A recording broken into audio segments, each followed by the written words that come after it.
That saying, no pain, no gain, it's meant to motivate our workout, but sometimes having pain could be a sign of injury. So here to show us how to work those often neglected areas and avoid injury is PopSugar's fitness expert, Anna Renderer. Welcome back, Thank Anna. Thank you so much. Awesome to be here. And you know, I'll admit it, I'm in my mid-40s now. And I'm as much about working out to avoid injury as working out for any other reason. Yep. So we got a few problem areas that I know I've neglected it many times in my life. We all do.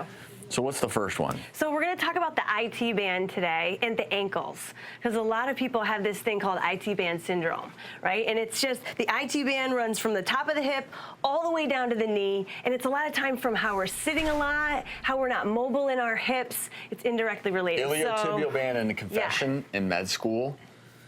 I had a little IT band syndrome going on. And it sneaks up on you. So before you know it, you've got IT band syndrome, but there's ways to prevent it. Okay. So I'm going to show one move right now, coming down onto all fours, because this move really helps increase the mobility through the hips, and it strengthens the stabilizer muscles. So you get into an all-four position, and you're just doing a nice circle here through the leg. This is just going to strengthen those small muscle groups around the hip, and it's going to go. You're going to go both ways, so you get that balance. Some people like to challenge and take one hand off the floor, but that's just the first move to get people really moving the hips and strengthening those small muscle groups.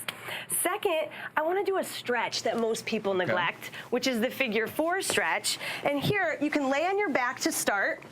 This is the best way to start it, is bringing one knee bent and then the other ankle right up on the knee. So flex this foot so you can really feel that. And then you can bring this knee in a little further if you want to. No, on the floor. But see, there's a nice little stretch for your hip.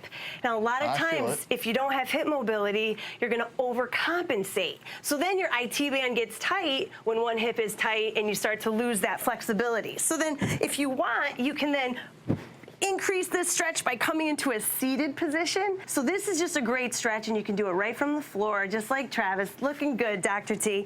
Now you're going to come down onto your back for this last one. Feel good? You don't want to leave that position. It feels really good. I know. I needed that stretch. I told you. Now here, we're going to do a glute activation exercise, because when you have strong glutes, doing like a bridge, so you press through your heels, lift your hips by squeezing your butt. Don't use your back here. And then lower down slowly. So here, you really don't want to use your back for a bridge. You want to press through your heels, focus on squeezing the butt first, then lift your hips. And you don't have to go super high. You're just activating those glute muscles. And when you stabilize and get strong in the glutes, then your pelvis is really aligned and you're going to avoid that injury. So these are all just great moves to help you avoid that IT band. I love that all those involve muscles that we often neglect. Absolutely. So IT band, let's not ignore that. Nope. What's next? Get the hips mobile, and then come on up. We're going to do some stuff for the ankle. Okay. All right, because how many people roll their ankle every year?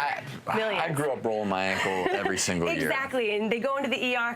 So we want to work on a mobile ankle, but also want strong stabilizer muscles around it. So the ankle circles, if you stand on one foot, you can hold on to a friend or, you know, something that's around you, but you want to do some nice, just easy circles around. Think about hitting 12, 3, 1, 2, you know, everything around there, and go both directions, and do that on both. I used to do the alphabet when I would sprain my ankle. Is that a good thing to do still? Yes, because it's strengthening all those small muscle groups, and it's creating that mobility. So then the second move, we're just going to do a nice heel to toe. So try not to fall backwards, right? You really have to use your shins, and you're using your calves. And what's really cool is people watching this right now can do this. That's you can do this while you're watching the doctors. That's right. Or online or anything, you know. And these things prevent injury. They prevent you from rolling an ankle. They prevent you from getting that tight IT band syndrome. Yeah, build up those calf muscles. Exactly. Feeling good. So those are just some things that you can do that are simple. You can do them at home. These are so great, and you can see more of these exercises that you need to know to protect your ankles and IT band by going to PopSugar.com. Stick around.